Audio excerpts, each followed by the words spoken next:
stop everything you're doing right now. What you are about to hear will either transform your life forever or leave you haunted, wondering what could have happened if you had truly listened. This is not another speech about struggle and hope. This is a blueprint for liberation, a message forged in the fire of battle, delivered by a man who has stared empire in the face and refused to bow. My name is Ibrahim Traoré, speaking to you from the heart of Burkina Faso. But understand this, my voice carries far beyond these borders. My words bear the weight of an awakening continent, a continent that refuses to die quietly, a continent that refuses to forget who it truly is. I have seen governments collapse. I have seen how oppression is manufactured, polished, and exported like a product. I have watched ordinary men and women, people written off as powerless, rise and become unstoppable forces of change. And today, I speak to you, my brothers and sisters in Black America. Let me ask you one question, and let it haunt you. What if I told you that everything you've been taught about your history, your limitations, and your place in this world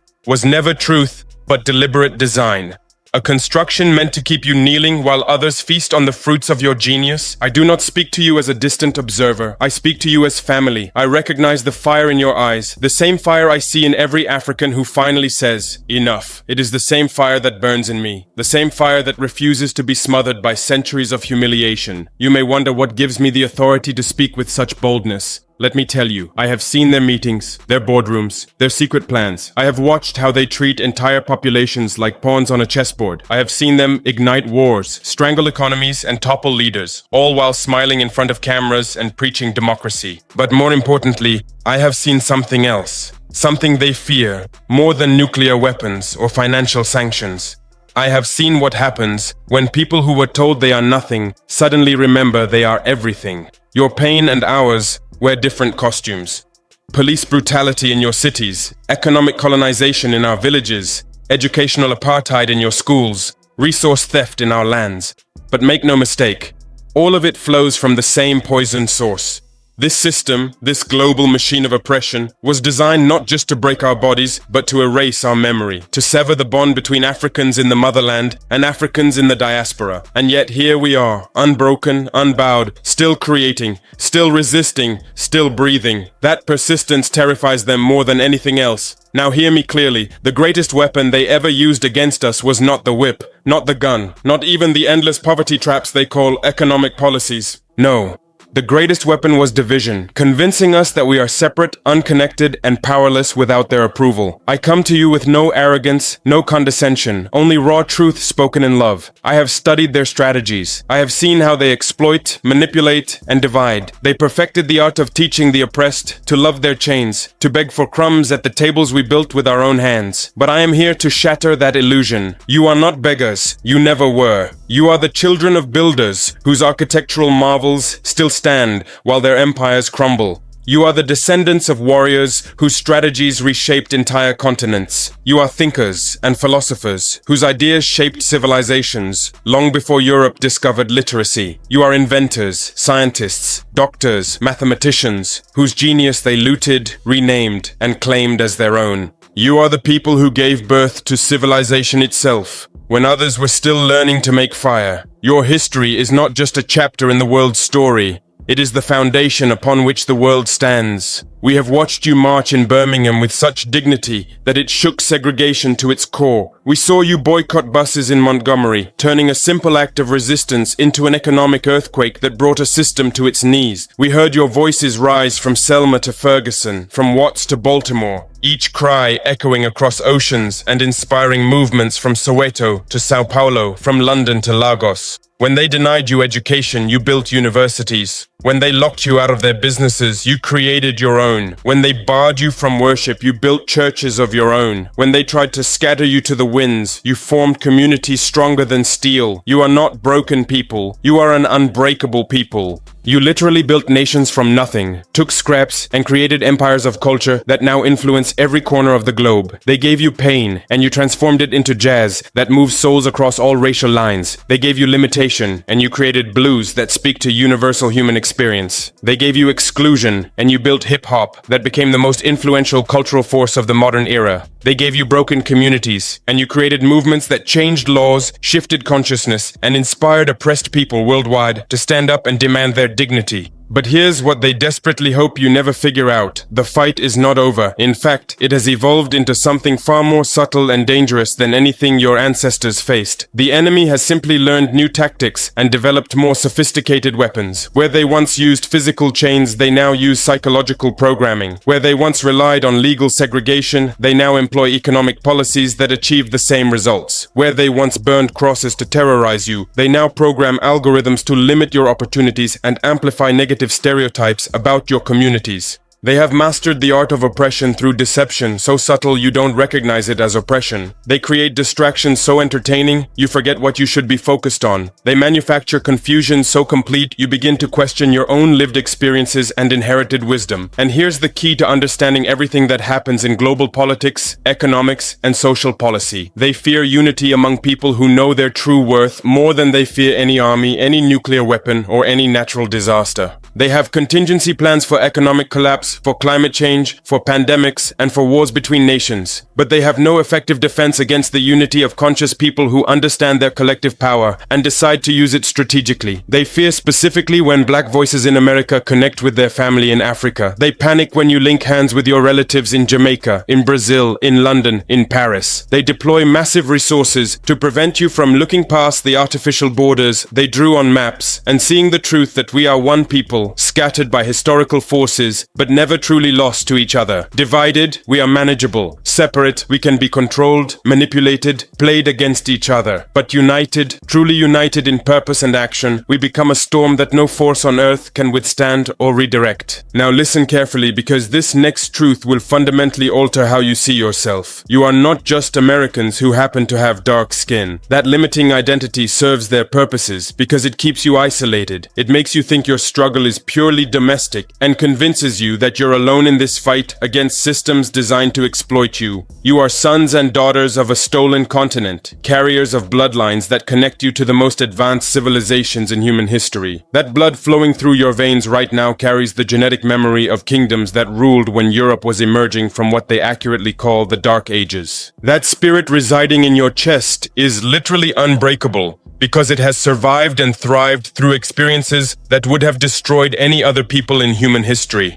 Never, and I cannot emphasize this strongly enough, never allow anyone to reduce you to statistics on their research reports, to stereotypes in their media representations, to silence in their decision-making processes. You were not born to merely survive the systems they created to limit you. Survival was never the ultimate goal. You were born to lead transformations, to build institutions that reflect your values, to reclaim not only what was taken from you personally, but what was stolen from your children and all the generations yet to come. The time has arrived. Not next year, not after another election, not when conditions improve. The time is now to remember who you truly are, not the sanitized versions they taught in schools designed for compliance, not the limited history written by outsiders, but what your ancestors whispered on slave ships, what your grandparents preserved in songs, stories, and sayings, what your heart has always known despite centuries of psychological warfare. We in Africa, yes, your Africa, are not waiting to be rescued. That lie of a helpless continent dependent on charity was crafted to justify theft while making thieves feel virtuous. We are rising economically, technologically, politically, and culturally, but we do not intend to walk this road alone. Our struggle and yours are not separate. They are the same fight against the same global system, and that fight can only be won through coordinated action. This is not charity, not pity, not aid with strings. It is unity,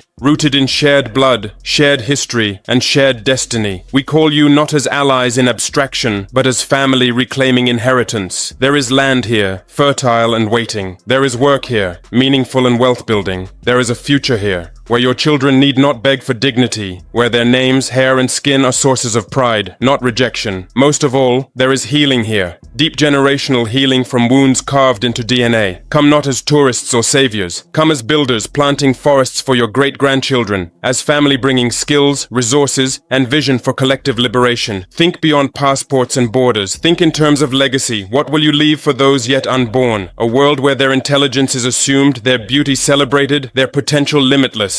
The empire that has ruled for centuries is cracking. Old alliances crumble. Economic systems once thought permanent are proving fragile. In this transition, those who know their history and their power must lead. We will not beg for seats at tables that reject us. We will not seek validation from those who profit from our doubt. We will build our own systems of justice, education, and economic strength. The time is now. The call is urgent. The question is simple. Will you answer? Understand this. Across continents, our oppression has always been one coordinated system. From Georgia's cotton fields to Sierra Leone's diamond mines, from South Africa's gold shafts to Chicago's streets, our labor built their wealth while denying us our share. Police brutality, debt slavery, resource theft, educational apartheid, these are not isolated issues but interconnected strategies of the same machine. Slavery was never just about labor. It was about destroying identity, severing roots, making resistance unthinkable. Colonialism was never just about resources. It was about dependency, so deep it survived independence. Segregation was never just about separation. It was about embedding inferiority across generations. Today, their global finance, their media stereotypes, their political manipulations all serve the same purpose: to erase our history, distort our value, and convince us our power is an illusion. They need us to see ourselves through their lens, to measure worth by their standards, to dream only dreams they approve. But we are more than their definitions. We are heirs of civilizations, builders of nations, and authors of futures. The time is now. The bridge is waiting. Will you cross it? Yet, despite 4 centuries of the most sophisticated, well-funded, technologically advanced oppression in human history, despite every resource of every empire being deployed to break our spirits and erase our identity, we are still here. We are still creating. We are still rising. We are still refusing to accept their version of what we can become. That survival, that stubborn, magnificent refusal to disappear, is itself a form of victory they never acknowledged and never celebrated. Because acknowledging it would mean admitting that their entire system failed to achieve its ultimate goal.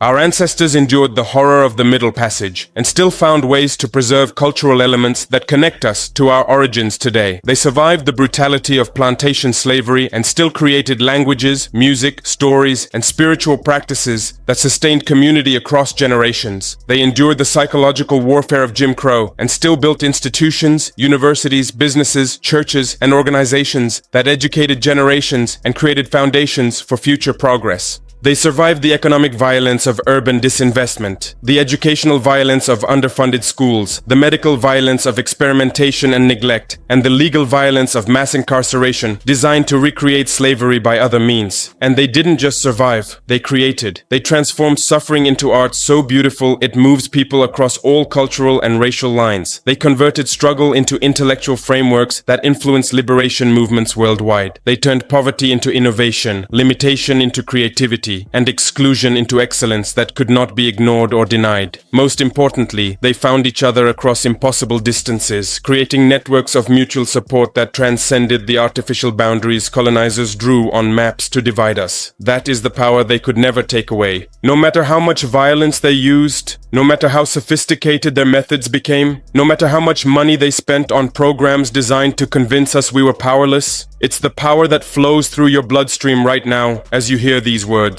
It's the power that connects you instantly and intimately to people you've never met, who share your experiences across continents and cultures. There is a connection so deep it transcends spoken language. Between a black child born in Detroit and one born in Dar. Between a young woman organizing for justice in Atlanta and one fighting for dignity in Accra. Between a teacher struggling with underfunded schools in Chicago and a farmer fighting for land rights in Burkina Faso. Between an entrepreneur building businesses in Brooklyn and an innovator creating solutions in Nairobi. Even when we speak different languages, practice different religions, salute different flags, our stories are intertwined like DNA strands. We carry the same genetic memory of resistance.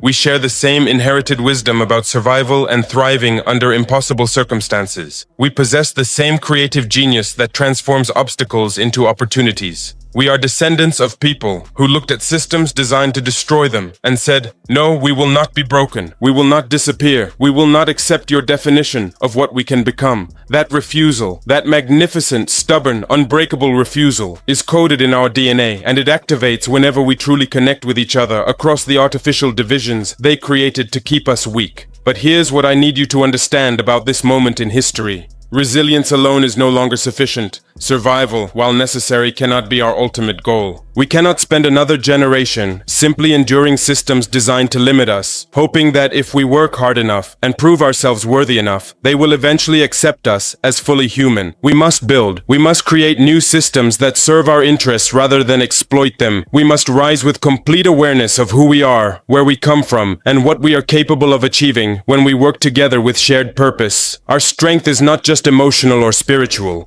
Though those dimensions are crucial, our strength is intellectual. We have produced brilliance in every field of human knowledge. Our strength is cultural. Our art shapes global consciousness. Our strength is economic. Together we command trillions in resources and spending power. Our strength is political. We have the numbers and organization to shape policy. But above all, our strength is collective. When we act as one, across nationality, class, and ideology, we achieve what seemed impossible in isolation. The lies that divided us have served their purpose long enough. Africa is not separate from Black America. The Caribbean is not disconnected. Black Europeans are not facing a different struggle. We are one people, scattered by violence, but bound by destiny. Our enemies know this. That's why they invest so heavily in keeping us apart, convincing us our differences matter more than our unity. But the truth is clear. Our shared struggle is the foundation for the most powerful unity movement in human history. Their systems were global, coordinated, and relentless. Our response must be the same. We are not scattered seeds. We are roots of one magnificent tree. The deeper we connect, the stronger our branches, the more abundant our fruit, the greater the shade for generations to come. And let me be clear.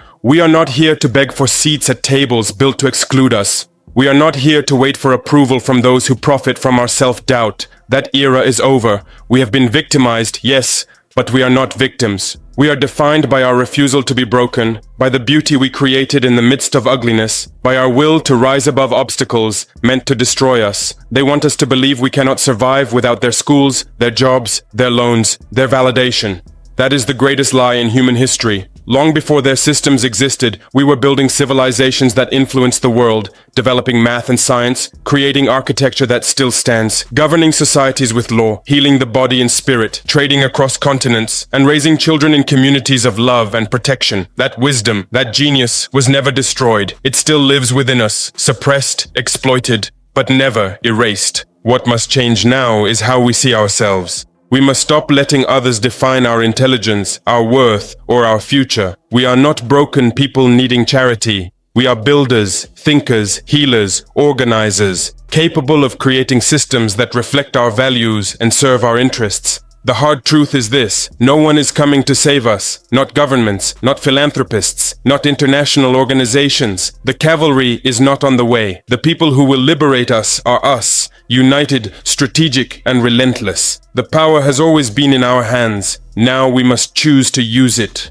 That means educating our children with truth, not propaganda. Controlling our resources instead of letting others drain them. Telling our own stories through our own media. Building systems of justice that deliver real justice. Creating schools that train leaders, not employees. Developing healthcare that heals body, mind, and spirit. And above all, refusing to be fooled by symbols of progress while the structures of domination remain intact. They celebrate our pain, but dismiss our solutions. They praise our resilience as long as it ends in submission. They applaud our achievements as long as they don't threaten their control. But we will change that narrative. The world must see what Black power looks like when it is unapologetic, self-determined, and unstoppable. We must honor our ancestors, not by repeating their pain, but by completing the mission they began. They dreamed of real freedom, not just freedom from chains, but freedom to shape our own destiny. They dreamed of sovereignty, unity, and power. That dream is now our responsibility, not to wait for, but to build with our own hands, our own resources, and our own coordination. We are not burdens.